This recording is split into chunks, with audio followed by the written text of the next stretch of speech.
I'm attempting to watch 1,000 games of football before the end of the 2026 FIFA World Cup. I'm going to be ranking every single one to find out which game is the greatest of the season. Today we're covering Club World Cup action and a late comeback for one of the tournament's biggest sides. It is Inter Milan taking on Urawa Red Diamonds.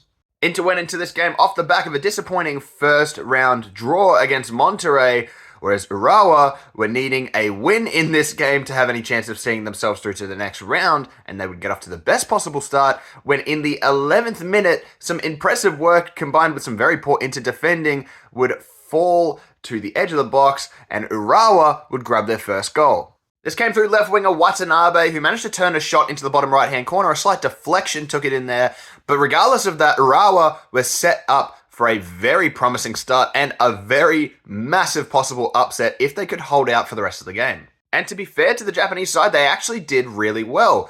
Inter kept pushing and pushing, yet Urawa's defense stayed strong. They could not find a way through Inter Milan, and it would take them until the second half for anything concrete to occur.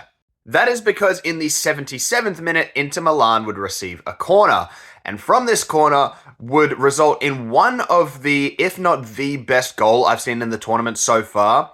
Lautaro Martinez managing to whip out an overhead kick while falling down, but also falling forwards with the ball going the opposite direction. It's just a nuts goal. Like, it doesn't look like the best overhead kick you've ever seen, but the technique on this, in terms of the timing, in terms of the precision, in terms of just everything that went into this finish from Lautaro Martinez is absolutely outrageous. Like I said, it's not the most satisfying looking bicycle kick to ever see, but you look at it and holy shit, this was an incredible goal. However, if Inter were going to grab all 3 points, they would need another moment of brilliance to come from somewhere.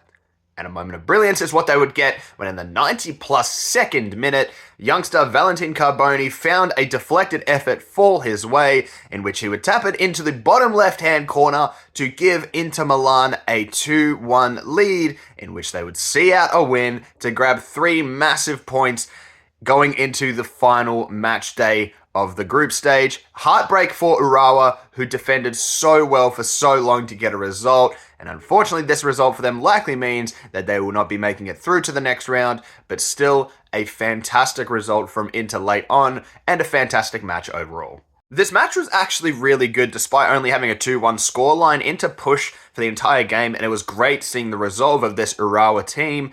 And yeah, some great moments coming at the end for Inter Milan, and of course it's nice to see an Italian team actually be able to get a win in the Club World Cup. So for that reason, it might help my ratings just a little bit. I'm going to give this game a 6.9.